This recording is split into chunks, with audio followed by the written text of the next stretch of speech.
Welcome to an age of elegant brutality and ironclad discipline, where cherry blossom drifts lazily across the blood-stained battlefields, and the roar of war cry can rattle the rafters of heaven. This is feudal Japan, a land where honor was currency and steel was authority, and a class of warriors changed the course of history. The samurai and their shoguns weren't just swinging legends pulled from dusty scrolls. They were administrators, poets, generals, and reformers, and sometimes even backstabbers. They emerged from a world of courtly intrigue and rural chaos to forge one of the most remarkable warrior aristocracy the world has ever known. Who were these samurai who pledged their lives to lords and codes? What gave rise to the shogun, the military dictators who overshadowed the emperor himself?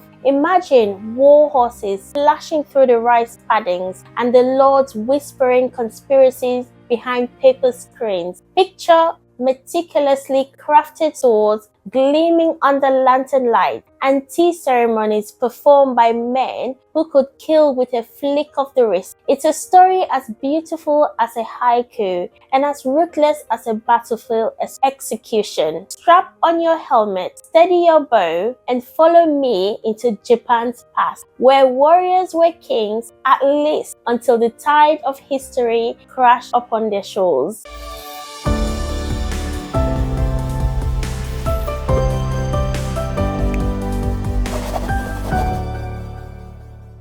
Origins of the samurai. The story of the samurai begins long before the iconic armor, the swift katana, and the story's honor code we now cherish in modern narratives. To uncover their roots, we must journey back to the Heian period, 794 to 1185, when Japan's imperial court sat like a jewel in Kyoto. Life at court was refined. Poetry recitals, calligraphy, and aristocratic politeness were the currency of influence outside the capital manicured gardens. However, the countryside was another world entirely. Provincial estates needed policing. Bandits roamed the highways, and the local strongman flexed their muscles over muddy fields and farmsteads. It was into the unruly mix that the first samurai stepped. Initially, they were provincial warriors, archers on horseback, skilled in mounted combat, who served powerful aristocrats as enforcers and protectors. Back then, the term samurai simply meant those who serve. These proto-samurai didn't yet carry the full symbolic weight of the later centuries. They were more like frontiers, marshals, and private security teams, ensuring the emperor's tax collectors made it home alive and that rival estate owners behaved themselves. They could be brutal and pragmatic, less likely to quote poetry than to silence a rebel with a well-aimed arrow. Over time, these warriors began to find their own identity as the central imperial court's grip on distant provinces slackened. Local clans armed themselves to protect or expand their interests. Competition bred champions. The Terras, Minamoto, and the Fujiwara clans emerged as formidable warriors families, forging alliances and feuding like medieval mafia syndicates. The line between who enforced power and who held it began to blur. Wealth came from the land, and those who controlled land needed muscles. Samurai quickly learned that loyalty and martial skills could earn them status, favors, and influence, sometimes exceeding that of the aristocrats they once served. As Japan drifted into political fragmentation, these warriors consolidated their position. The samurai gradually began to develop the cultural hallmark we associate with them today. Martial skills combined with refined taste, including literacy and an appreciation for the arts, a far cry from their rough and tumble beginnings. The notion of a way or guiding ethos for these warriors began simmering below the surface, though it will not solidify into the concept of Bushido until centuries later. By the end of the Heian period, the stage was set. The imperial court struggled to maintain control beyond palace gates. The aristocracy's fate hung increasingly upon their warriors' retainers. This was the fertile ground from which the samurai grew, evolving from the local tough guy with bows and swords into a distinct class of martial nobility, ready to carve their destiny in steel. The rise of the shogunate. The samurai's rise to prominence was meteoric, but they didn't stand tall alone. Enter the shogun, a title that would forever change the power of dynamics of Japan. As the warriors' clan battles for supremacy, the imperial court's influence began to pale. The emperor himself remained a spiritual and cultural figurehead, but real politic control slipped through the silken sleeve. A perfect storm of rivalry and ambition came to a head in the late 12th century with the Genpei War, 1180 to 1185, a clash between the Terras and Minamoto clans. These were the epic showdowns fought on the land and sea, with legendary warriors and stirring acts of heroism. The Minamoto emerged victorious, and their leader, Minamoto no Yoritomo, sets out to consolidate his hard-won power. In 1192, he obtained the title of Tei Shogun, literally the barbarian subduing generalissimo, though we typically just say shogun. This wasn't just a clever title. Yoritomo's move effectively created a parallel government headquartered at Kamakura, far from the court in Kyoto. The emperor still sat in splendor, but it was now the shogun who held the reign of power, managing the estate, the warriors, and the flow of wealth. The emperor became a kind of divine mascot, revered, respected, but politically toothless. The Kamakura shogunate ushered in a new era. Samurai rose in stature, becoming the backbone of governance. Clans were rewarded with lands and position in return for their service, while the shogunate instituted a form of feudalism, a chain of loyalty and duty stretching from the shogun down to the daimyo, regional lords, and from them to the ranks of samurai who serve as their vassals. This structure wasn't without friction. Samurai, after all, were not known for meekly accepting every order. Power struggles, betrayals, and occasional rebellions punctuated the centuries to come. As the generations passed, different shogunates rose and fell. The Kamakura shogunate eventually gave way to the Ashikage, or Muromachi shogunate in 1336, and later the Tokugawa shogunate in 1603. Each regime brought its own flavor to the mix. The Ashikage era saw refined culture and Zen influence spread among samurai circles, while the Tokugawa era imposed strict social hierarchies and centuries of relative peace. Shoguns were not always charismatic heroes, of course. Some were puppets manipulated by influential regents. Others were cunning political operators. Their courts were breeding grounds for intrigue, with opportunities lurking in every shadow. The success or failure of a shogunate often depend on the personality and skills of its leaders. At the heart of it all stood the samurai, loyal, at least in theory, to their daimyo and ultimately to the shogun. The rise of the shogunate confide in the samurai's place atop the social ladder, below only the shogun and the daimyo, but well above peasants, artisans, and merchants. The rule of the sword had triumphed over the rule of the pen, at least in political terms, and a new era of warrior dominance had begun. Bushido and the Code of the Samurai. A samurai's life wasn't simply about slashing enemies and collecting heads. It was governed by a moral and ethical code that turns raw violence into disciplined art. The concept we know today as Bushido, the way of the warrior,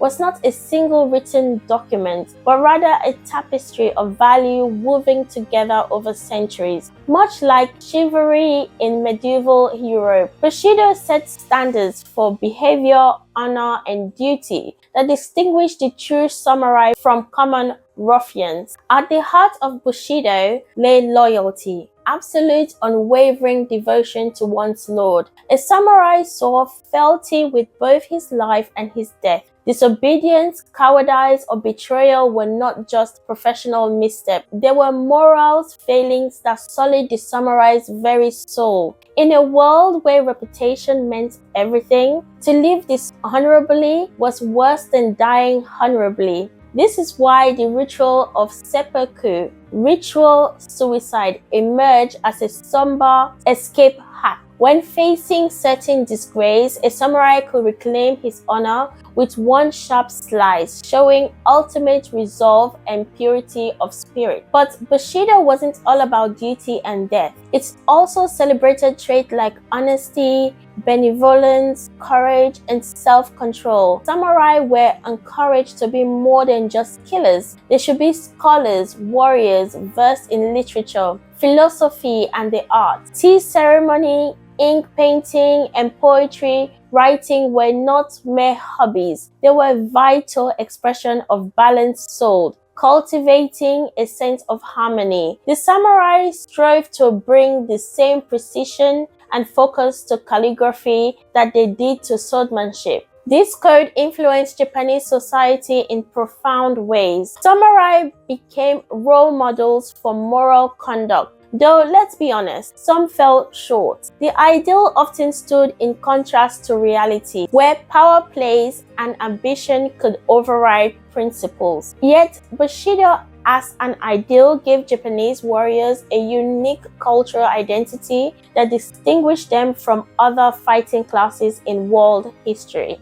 During peacetime, Bushido's influence found new outlets. Samurai without battles to fight challenged their energy into scholarship, administration, and policing. In some cases, Bushido encouraged acts of mercy and fair governance. At other times, it fueled fanaticism and cruelty, as warriors clung stubbornly to their code even against modernizing forces. The code's elasticity made it resilient. It adapted to changing political climate and social structure, especially under the Tokugawa Shogunate, when Japan enjoyed long period of peace. Bushido was constantly reinterpreted and romanticized, especially once the samurai class began to fade. In the modern era, Bushido legacy still resonates in Japan's culture, championing virtues like discipline, duty, and respect. It's no wonder the world remains captivated by the samurai spirit, a spirit forged by a code that demanded as much poetry as it did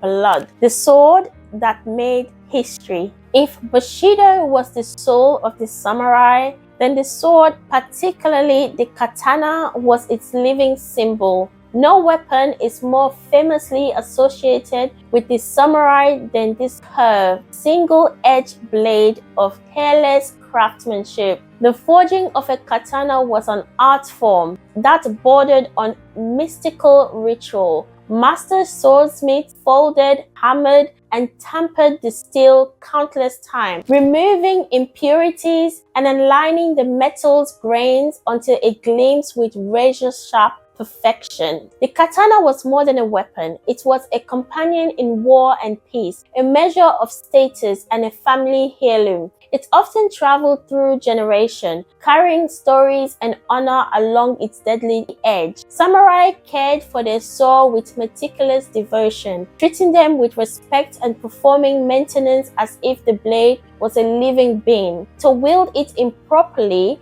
or to allow it to fall into disrepair will bring shame to the warrior. Yet, it will be a mistake to imagine that samurai fought exclusively with katanas. On the battlefield in earlier eras, bows and arrows were crucial for mounted combat. Spears and halberds, naginata, found a place in footholders' skirmishes. During certain periods, samurais used heavier sword called tashi, and by the time Europeans made contact in the 16th century, firearms and Western tactics had begun to appear. Samurai were practically warriors. They embraced what worked. The katana fame survived because it was a perfect blend of form and function, a masterpiece of human ingenuity and skill that balanced elegance with vitality. Over time, the sword took on layers of cultural meaning. Poets praise it, and monks might have seen in its gleaming surface a metaphor for purity and spiritual clarity.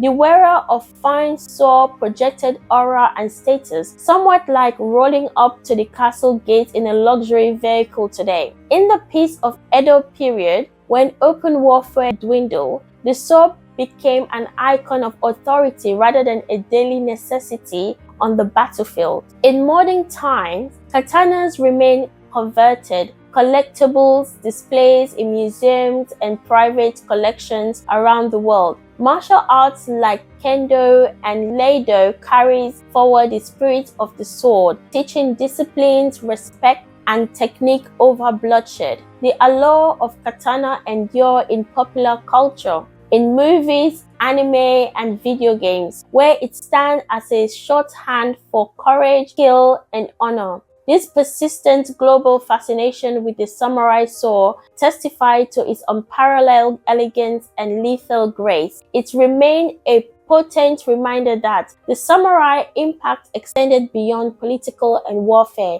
into the very heart of Japan aesthetics and moral imagination. Women of the samurai, Onna, Bogeisha, and beyond. The world of the samurai was often cast in masculine hues. Men fought the battles, held the titles, and bore the arms, or so the traditional story goes. But this oversimplified view washes out the contribution of women, who played critical, if less celebrated, roles in samurai society. Although women did not often hold formal ranks like their male counterparts, many were trained as warriors, tacticians, and defenders of their home, proving that the way of the blade was not limited by gender. Meet the Onna Bogeisha, the female warriors of Japan. These women were typically from samurai's family and were prepared from a young age to protect their household in times of conflict. Picture a fortified manor in the province. The lord and his male retainer are off waging war. Who holds the gate when the bandits or rivals clan attempt a surprise attack? The Onna Bogeisha, daughters and wives of samurai, stood ready with the naginata, a polearm with a curved blade at one end, designed as much for sweeping cuts against multiple attackers as for maintaining distance. It was a weapon that allowed a person of smaller stature, often a woman, to keep heavier, stronger opponents at bay. One of the most legendary Onna Bogeisha was Tomo Gozen, who fought in the Genpei War 1180 to 1185, described in historical sources as fearless and skilled warrior. Tomo was renowned for her prowess in archery, swordsmanship, and a close combat. She allegedly cut down enemies with bold precision, and is said to have been as beautiful as she was deadly. Though Tomo's story has been romanticized over centuries, her legacy endures as a proof that samurai's culture did not exclude women from the battlefield's trials and glories. Women's role in samurai society weren't confined to combat, though samurai households were intricate organisms requiring careful management, especially during the long absence of husbands and fathers at war. Women managed finances, oversaw the educations of children, and maintained the household moral center. They were guardians of family honor, no less committed to preserving status and reputation than their male relatives. The women of samurai family might have fewer avenues to display battlefield heroic, but their behind-the-scenes influence was profound. During peacetime, especially in the Edo period 1603 to 1868, when the Tokugawa shogunate reinforced a rigid social order and long stretches of tranquility, women's martial skills became more symbolic. Still, the training persisted. The ethos of the samurai household required a resilience and preparedness. If trouble did come knocking,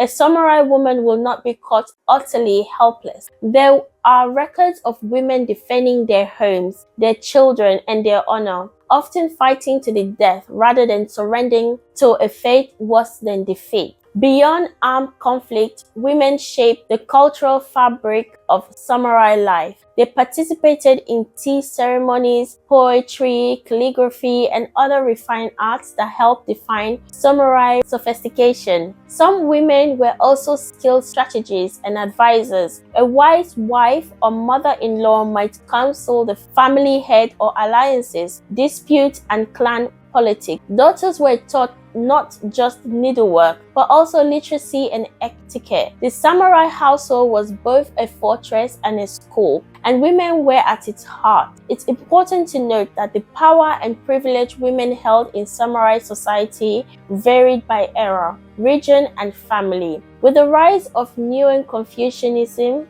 in the Edo period, strict gender norms and patriarch ideals hardened. Women's freedom contracted, their roles as warriors diminished in the public eye, and they became more confined to domestic spheres. Yet, even under these constraints, stories and records of courageous Una Bugesha continue to circulate, inspiring future generations. In modern reimaging of samurai culture, whether in historical dramas, anime, or literature, women are increasingly recognized as integral participants. Their courage, cunning, or dignity are celebrated, restoring balance to a narrative that for too long leaned heavily toward the valor of men alone. By acknowledging the contribution of women in samurai society, we gain a richer, more accurate picture of this extraordinary world. The samurai legacy, after all, was never solely carried by the hands of men. The fall of the samurai. All golden ages must end. And for the samurai, the sunset came with a suddenness that was both dramatic and bittersweet. After centuries of shaping Japan's destiny, the samurai faced the dawn of Meiji Restoration in 1868. It was a new era that championed modernization, industrialization, and the centralization of power under the emperor. The old feudal order, so meticulously built by samurai and shoguns, was swept away like a footprint on a bench. For generations, the samurai had maintained a monopoly on violence, politics, and social prestige. The rigid class distinction of the Edo period placed them at the top of social pyramid. But as Western powers knocked on Japan's door in the mid-19th centuries, the shogunate isolationist politics cracked. Guns, steamships, and telegrams heralded a new kind of warfare and statecraft. Suddenly, a man's worth wasn't measured by the sword he carried or the code he followed. The Meiji government abolished the samurai class, ending stipends and privileges. Samurais were encouraged, often forced to find new livelihood in government, business, education, or the military. The top knots that symbolized their status were cut away, and wearing swords in public became illegal. Imagine the cultural whiplash for a proud warrior turned bureaucrat, now expected to use pen and ink to earn his keep. Some adapted gracefully, others chafed under this new order. Resistance flared in rebellions, like the Satsuma Rebellion of 1877, famously dramatized in films like The Last Samurai. Romantic though it might seem, these were the desperate last stand. Armed with modern rifles and cannon, the Imperial Army crushed the old-school rebels who still believed that the spirit and sword could triumph over industrial power. In reality, the samurai's way of life had become anachronism in a world rushing towards modernity. Yet, even as the samurai class vanished, their influence seeped into the new Japan. Modern martial arts, educational philosophies, ethical guidelines, and even business practices carry vestige of Bushido, emphasized on duty, loyalty, and perseverance. Samurai romanticism thrived in literature, theater, and eventually cinema. The major era modernization might have dismantled the samurai institution, but it could not erase the samurai's culture DNA. Today, the samurais lived on in collective imagination. As Japan reinvents itself as a modern nation-state, it carries forward the memory of these warriors. They remain symbol of discipline,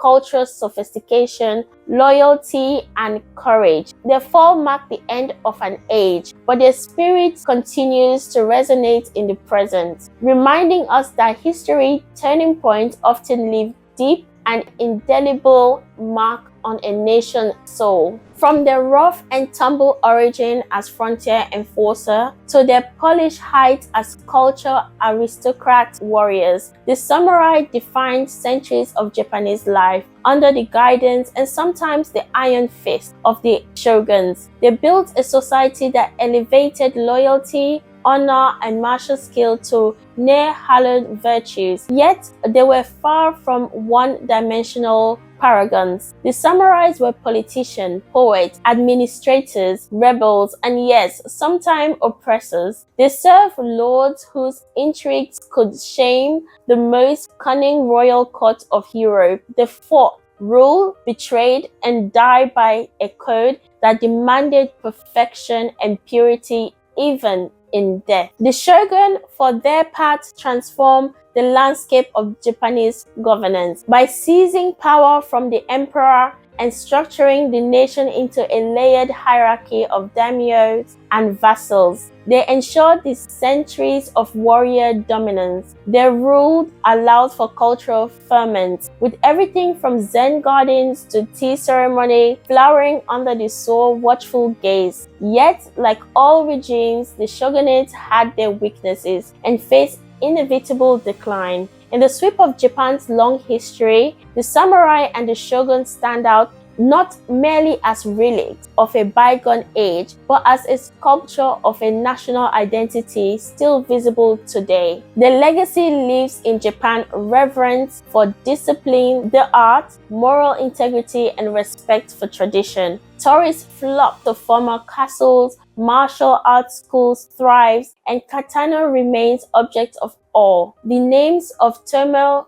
Gozen, Minamoto no Yoritomo, and other luminaries echo through the textbook and popular culture. In remembering them, we do not just admire their swordsmanship or code of honor. We reckon with their complexity, their triumphs and failures, and the profoundly human drama that played out beneath crested helmets, lacquered armor. How do you think the samurai's balance of martial skills and cultural refinement influenced Japan's modern identity and value? And also, if you were born into a samurai family, would you have embraced the demand of Bushido and the strict social order, or would you yearn to break from these traditional constraints? Let us know in the comments below. Ready for more royal intrigue and timeless tale? Check out the next video on screen to uncover another fascinating chapter in history. Don't forget to like, subscribe, and hit the notification bell to stay up to date with all things royal. See you in the next video.